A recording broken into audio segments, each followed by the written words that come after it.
Исполнилось 90 лет со дня рождения известного баяниста, композитора, заслуженного артиста республики Юрия Мясникова. К сожалению, его уже нет с нами. О вкладе Юрия Николаевича в чувашскую музыку в нашем репортаже.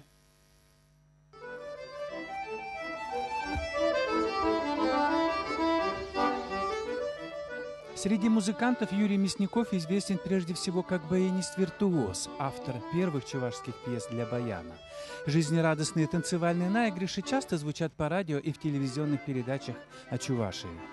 Когда мы были маленькие, мы слушали радио. Тогда телевизора еще не было.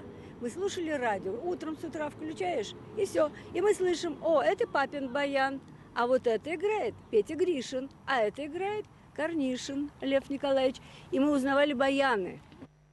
Удивительна судьба человека. Она неразрывна с историей. В ней есть все, и жестокое, и доброе. Юрий Мясников родился в 1926 году в селе Нижнее Анчиково Козловского района. Был младшим ребенком в семье. Родители репрессировали, назвав кулаками, и отправили по этапу. Трехлетнего ребенка из жалости забрал в свою семью деревенский пастух.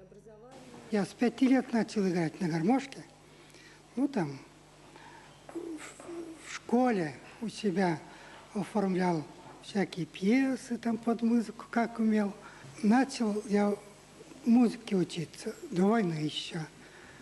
До войны учился я в педучилище. Начал я там заниматься на скрипке. Потом война.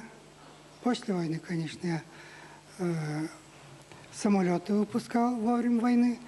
А после войны начал учиться в 1945 году в музыкальном училище. В Чувашском госансамбле на сочинение музыки его вдохновил известный композитор Филипп Лукин. Первый сборник песен Мясникова вышел из печати в 1959 году. За ним еще несколько. Многие песни были востребованы организованным в ансамбле квартетом, ставшим знаменитым на всю страну. Там баянист Юрий Мясников был концертмейстером. Он ходил и пел. Он все время что-нибудь насвистывал. У него музыка всегда была в голове. Больше всего композиторский дар пригодился Юрию Мясникову, когда он стал преподавать в первой музыкальной школе Чебоксар. Туда его пригласила работать с детьми известная в республике музыкальный деятель Зоя Денисова. Для будущих баянистов нужны были пьесы с национальной чувашской интонацией.